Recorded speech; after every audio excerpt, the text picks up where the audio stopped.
Hey, I never thought I'd be posting here, but I really need some advice and maybe just a place to vent. My name is Jake, and up until recently I thought I had a pretty solid marriage with my wife, Emily.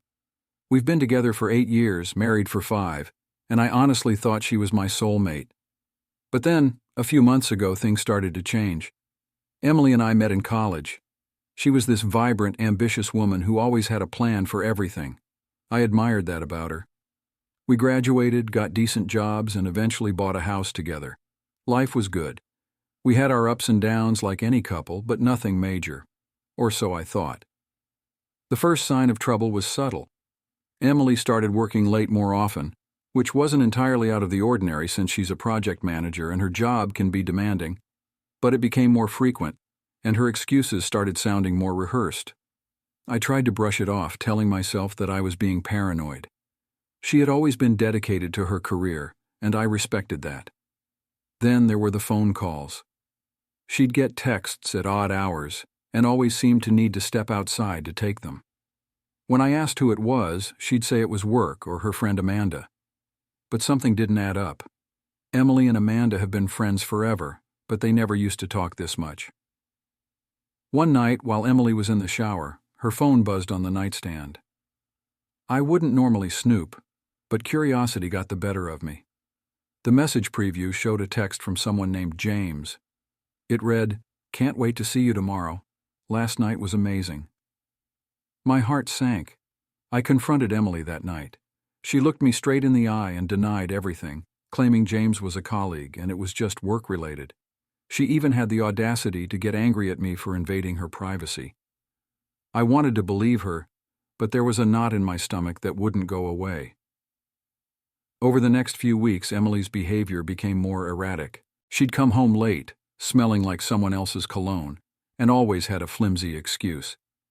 I knew something was wrong, but I didn't have concrete evidence. That is, until one fateful evening. Emily had told me she was going out with Amanda for a girls' night. I decided to give her the benefit of the doubt, but something in me snapped. I couldn't sit at home and do nothing. I called Amanda, who, to my surprise, said she hadn't seen Emily in weeks. That was the final straw. I decided to follow Emily that night. She drove across town to a fancy restaurant, where I saw her meet up with a man who was definitely not a work colleague. They were holding hands and laughing like teenagers. I felt a wave of anger and betrayal wash over me. My suspicions were confirmed. I confronted her the next day, showing her the photos I took as evidence. She tried to lie her way out, but it was useless. The look in her eyes told me everything I needed to know. She was guilty and she knew it. That's when she finally admitted it. She'd been seeing James for the past 6 months. She claimed it just happened, and that she didn't mean to hurt me. As if that made any difference. I was livid. I couldn't believe the woman I loved and trusted had been deceiving me for so long. I told her I wanted a divorce, and she didn't even fight it. She just packed a bag and left, moving in with James that very night. The days that followed were a blur of anger, sadness, and disbelief. I kept replaying our last conversation in my head, trying to make sense of how we got to this point. I felt like a fool for not seeing the signs earlier. But amidst all the pain, a new feeling started to emerge: vengeance. I wasn't going to let Emily and James get away with what they did to me. They had destroyed my life, and I was going to make sure they paid for it. I started planning my revenge, and I didn't care how long it would take. They were going to regret ever crossing me. Once the initial shock and heartache started to settle, I found myself with a singular focus: making Emily and James pay for their betrayal. I knew I needed to be smart about it. A direct confrontation would only give them the satisfaction of knowing they had gotten to me. Instead, I decided to gather as much information as possible before making my move. The first thing I did was hire a private investigator. It wasn't cheap, but I was willing to spare no expense. The PI, a guy named Mike, had a reputation for being thorough and discreet. He assured me he'd dig up everything there was to know about Emily and her new lover. In the meantime, I started doing some digging of my own. I went through our financial records, looking for any discrepancies or hidden expenses that could give me more insight into their affair. I found plenty. Emily had been using our joint account to finance her escapades with James. Dinners at expensive restaurants, weekend getaways, even jewelry. The nerve of her, using my money to cheat on me. I also started talking to some of our mutual friends, subtly probing for information. Most of them were unaware of what had happened, but a few had seen Emily with James and had suspected something was off. They expressed their sympathies and offered their support, but I didn't need sympathy. I needed ammunition. Mike's investigation yielded even more dirt. James wasn't just some random guy. He was a married man with kids. His wife Linda had no idea about the affair. This opened up a whole new avenue for my revenge. If I could expose James to his family, it would cause a ripple effect that would undoubtedly impact Emily as well. Armed with this new information, I decided it was time to put my plan into action. The first step was to make sure Emily's life started unraveling just as mine had. I contacted her workplace anonymously and informed them about her affair with James, emphasizing how it was affecting her performance and bringing disrepute to the company. I knew she valued her career more than anything, and losing her job would be a devastating blow. Next, I reached out to Linda. It was a difficult conversation, but she deserved to know the truth. I provided her with all the evidence Mike had gathered, including photos, texts, and details of their meetings. Linda was understandably shocked and heartbroken, but she thanked me for telling her. She promised to confront James and take appropriate action. In the meantime, I filed for divorce, citing infidelity as the reason. I made sure to include all the financial evidence of Emily's spending on James. My lawyer assured me this would work in my favor during the proceedings. I wanted to make sure Emily walked away with as little as possible. The final piece of my plan was to make their relationship as public as possible. I started posting anonymous tips on social media, detailing their affair and including some of the more incriminating photos. It didn't take long for the gossip to spread. Emily and James found themselves at the center of a scandal, with their reputations in tatters. Emily tried to contact me several times, begging me to stop, but I ignored her. She had made her bed, and now she had to lie in it. Watching her life fall apart gave me a sense of satisfaction I hadn't felt in months. It was petty, sure, but it was also cathartic. But I wasn't done yet. I knew there was still more I could do to ensure they both paid for their betrayal. Emily and James's affair had become the talk of the town. Their pictures were all over social media, and rumors were flying left and right. Emily's workplace conducted an internal investigation, and soon enough, she was called in by HR. The affair violated the company's code of conduct, and given the negative attention it had attracted, they decided to terminate her employment. Emily's career, which she had worked so hard to build, was in ruins. James wasn't faring much better. Linda, fueled by righteous anger and betrayal, kicked him out of their home and filed for divorce. Their children, caught in the middle of the turmoil, were devastated. James's employer, a family-oriented company, didn't take kindly to the scandal either. He was demoted and warned that any further negative publicity would result in his termination. As satisfying as it was to see their lives crumble, I couldn't ignore the impact this was having on the people around them. Linda and I had a few conversations, sharing our pain and frustrations. It was oddly comforting to talk to someone who truly understood what I was going through. We even met up a couple of times just to vent and support each other. It wasn't anything romantic, just two people trying to make sense of the chaos. Despite everything, I wasn't completely heartless. I made sure to keep my distance from Emily's parents. They were good people and didn't deserve to be dragged into this mess. But I couldn't help but feel a twinge of satisfaction knowing that Emily was now facing their disappointment and disapproval. She had always been their golden child, and now she had tarnished that image beyond repair. The divorce proceedings were straightforward, thanks to the overwhelming evidence of infidelity and financial misconduct. Emily tried to negotiate for a larger settlement, but my lawyer shut her down at every turn. In the end, she walked away with the bare minimum, while I kept the house and most of our assets. It was a small victory, but it felt monumental. Throughout all of this, I had to maintain some semblance of normalcy in my own life. Work was a welcome distraction, and my colleagues, unaware of the full extent of my personal turmoil, provided a sense of routine and stability.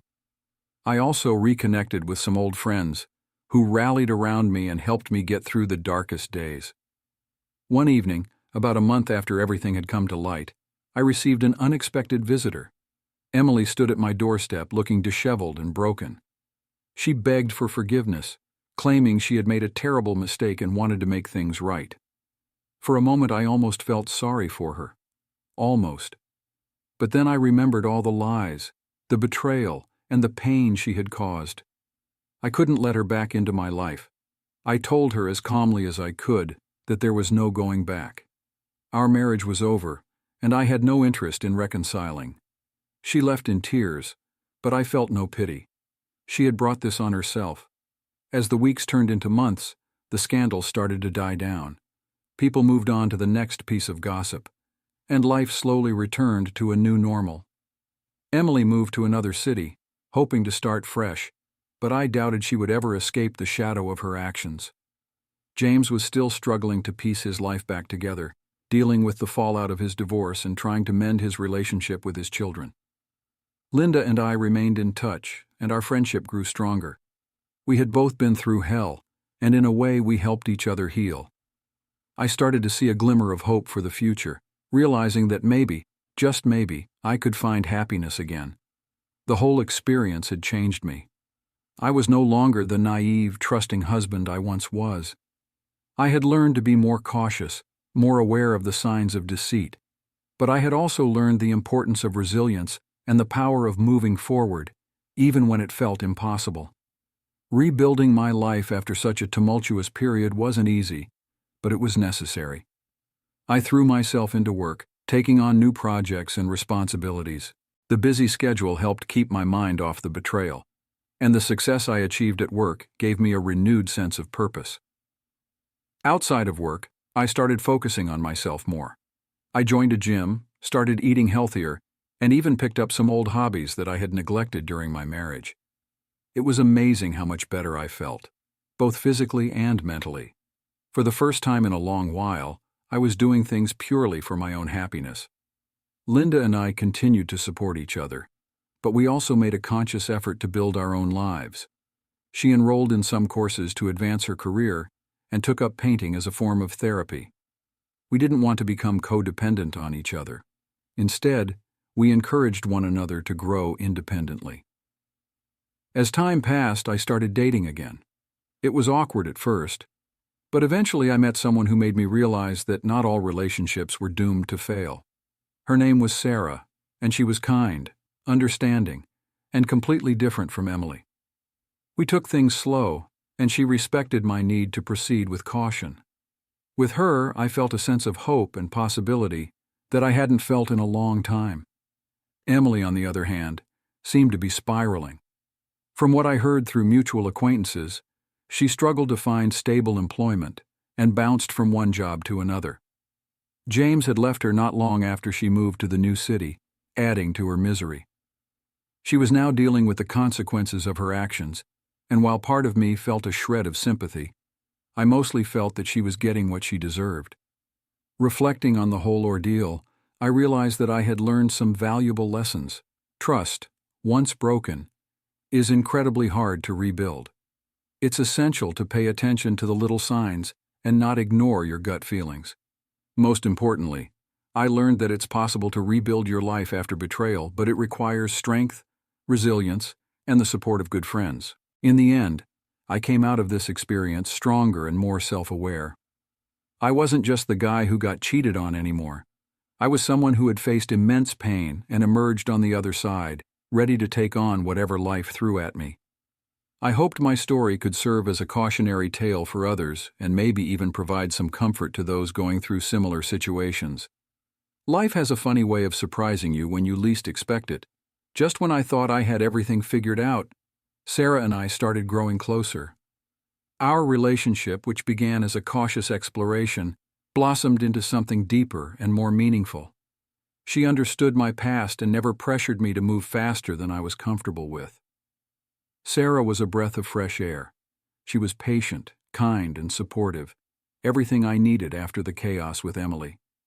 She helped me see that not all relationships are filled with deceit and betrayal. We spent our weekends exploring new places, trying out new hobbies and simply enjoying each other's company. It felt good to be with someone who genuinely cared about my well-being. One day, as we were walking through a local park, Sarah turned to me and said, "You know, I think you're stronger than you realize. What you went through would have broken a lot of people, but you've managed to rebuild your life." Her words struck a chord with me. For the first time, I allowed myself to acknowledge my own resilience. Meanwhile, Emily's life continued to unravel. She reached out to me a few times, asking for forgiveness and expressing regret over her actions. Each time I listened but remained firm in my decision to move on. I had no interest in rekindling a relationship with someone who had caused me so much pain. Instead, I focused on building a future with Sarah. Linda and I remained friends, occasionally meeting up for coffee and catching up on each other's lives. She had also started dating again and seemed to be doing well. We both agreed that our exes were a chapter of our lives we were ready to close. Then one day I received a message from an unknown number. It was James. He apologized for everything and confessed that his life had fallen apart since the affair. He asked if we could meet, but I declined. I had no interest in revisiting the past. I had moved on, and it was time he did the same. As months turned into a year, I realized just how far I had come. The anger and bitterness that once consumed me had faded, replaced by a sense of peace and acceptance. I had learned to trust again, thanks to Sarah, and I was excited about the future we were building together. Emily's actions had initially shattered my world, but in the end, they led me to a place of strength and clarity. I no longer viewed myself as a victim, but as someone who had survived and thrived despite the odds. If there's one piece of advice I can offer to anyone going through a similar situation, it's this: you are stronger than you think. Don't let betrayal define you. Instead, use it as a stepping stone to become the best version of yourself. Sarah and I's relationship continued to flourish, bringing a sense of stability and happiness that I hadn't felt in a long time. She was my rock, always there to support me and encourage me to pursue my dreams. With her by my side, I felt like I could take on the world. We decided to move in together, and the process of finding a new place was exciting. It symbolized a fresh start, a new chapter in our lives. We found a cozy apartment downtown, with a beautiful view of the city skyline. Moving in was chaotic but fun, filled with laughter and shared moments that brought us even closer. Our new home became a sanctuary, a place where we could both relax and be ourselves. We spent evenings cooking together, watching movies, and just talking about our days. It was the simple things that made me realize how much I had missed having a genuine, loving relationship. I also reconnected with some old friends I had lost touch with during my marriage to Emily. They welcomed me back with open arms, and it felt good to be surrounded by people who truly cared about me. I started hosting small get-togethers at our new apartment, creating a sense of community and belonging that had been missing from my life for so long. Professionally, things were going well too. I had recently been promoted at work, and the new responsibilities were both challenging and rewarding. It felt good to be recognized for my hard work and dedication. With Sarah's encouragement, I even started pursuing some personal projects I had always dreamed of, but never had the time for. As for Emily, she remained a distant memory. Occasionally, I'd hear snippets about her from mutual acquaintances. She was struggling to get her life back on track, moving from one job to another and facing financial difficulties. While I didn't wish her ill, I couldn't help but feel a sense of justice. She was reaping the consequences of her actions. James, on the other hand, had managed to mend his relationship with his children and was slowly rebuilding his life. Linda had moved on completely, finding happiness in a new relationship. It was clear that everyone involved had been affected deeply by the affair, but we were all finding ways to heal and move forward. Sarah and I often talked about our future. We shared dreams of traveling the world, starting a family and growing old together. These conversations filled me with hope and excitement. I had come a long way from the heartbroken man I once was, and I owed a lot of my recovery to her unwavering support. One evening, as we were sitting on our balcony, watching the sunset, Sarah turned to me and said, "Jake, I'm so proud of you. You've come so far, and I can't wait to see what the future holds for us." Her words brought tears to my eyes. I realized that despite all the pain and betrayal, I had found something truly beautiful. In the end, Emily's infidelity had led me to a place of self-discovery and new beginnings. I had learned to value myself, to trust again, and to embrace the future with open arms. While the journey had been incredibly tough, it had also been transformative. I was no longer defined by my past but by the person I had become. If there's one thing I've learned through this entire experience, it's that life goes on. People will betray you, but they can't break you unless you let them. Find your strength, surround yourself with those who love you, and never stop believing in the possibility of a brighter tomorrow. Just when I thought life had finally settled into a rhythm, an unexpected revelation shook things up once again. One afternoon, while going through some old boxes in our new apartment, I stumbled upon a journal. It was one of Emily's. Curious and a bit hesitant, I decided to take a peek. Flipping through the pages, I discovered entries that dated back to the early days of our relationship. At first, it was filled with happy memories and reflections on our time together. But as I continued reading, the tone shifted. There were mentions of dissatisfaction, doubts, and eventually her attraction to James.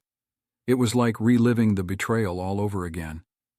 The journal revealed details of their affair, moments she had lied to my face, and even the emotions she felt as she continued to deceive me. It was painful to read, but it also provided a sense of closure.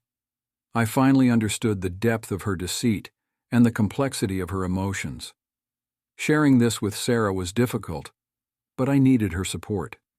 She listened patiently, holding my hand as I poured out my feelings. Reading Emily's journal brought back a lot of anger and sadness, but it also reinforced the importance of honesty and transparency in a relationship.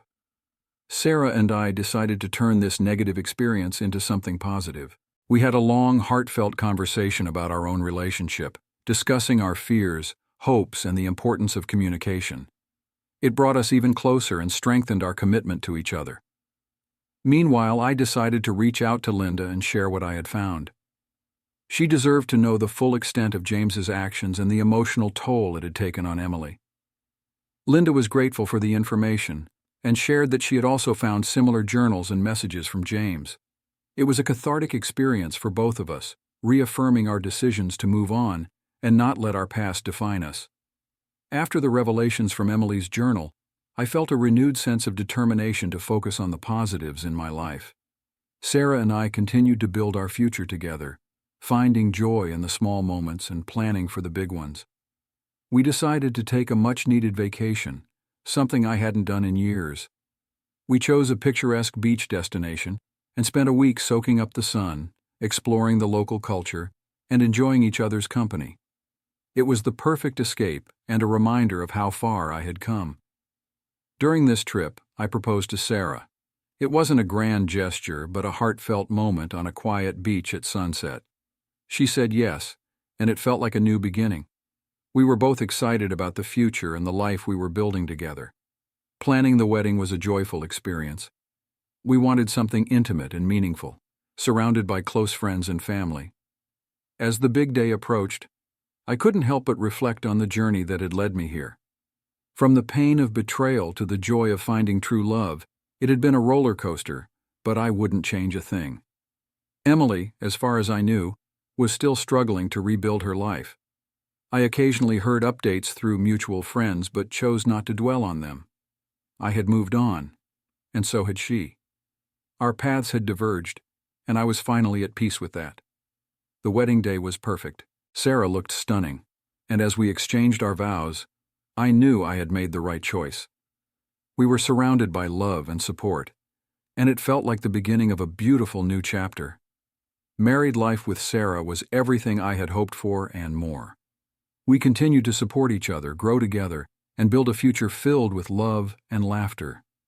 The challenges we faced only made us stronger, and we always found a way to overcome them as a team. We decided to start a family, and the news of Sarah's pregnancy brought immense joy. Preparing for the arrival of our baby became a new adventure, filled with excitement and anticipation.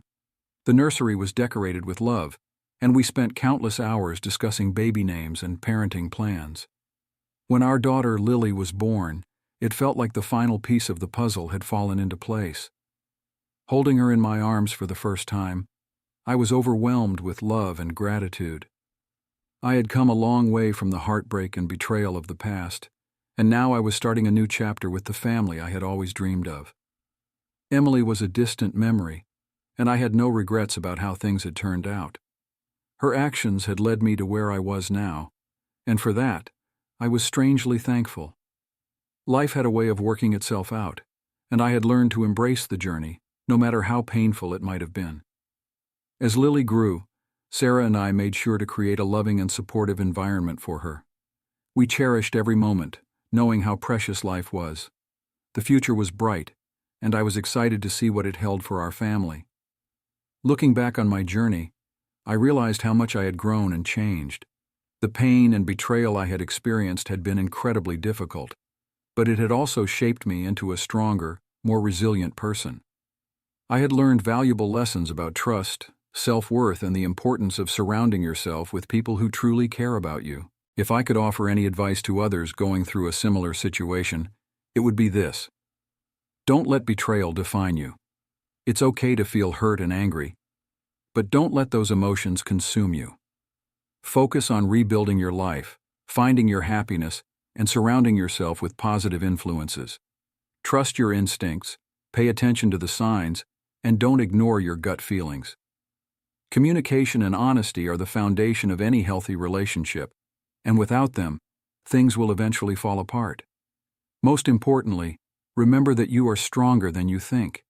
It might not feel like it in the midst of the pain, but you have the power to overcome and thrive. Surround yourself with supportive friends and family, and don't be afraid to seek help if you need it. Life will go on and it will get better. You'll find happiness again, and when you do, you'll appreciate it all the more. Betrayal is a dark chapter, but it doesn't have to be the end of your story. Use it as a stepping stone to a brighter, more fulfilling future. Thanks for listening. I hope my story can provide some comfort and insight to those who need it. Stay strong, and never stop believing in the possibility of a better tomorrow. The end. Subscribe to the channel and share your impressions in the comments.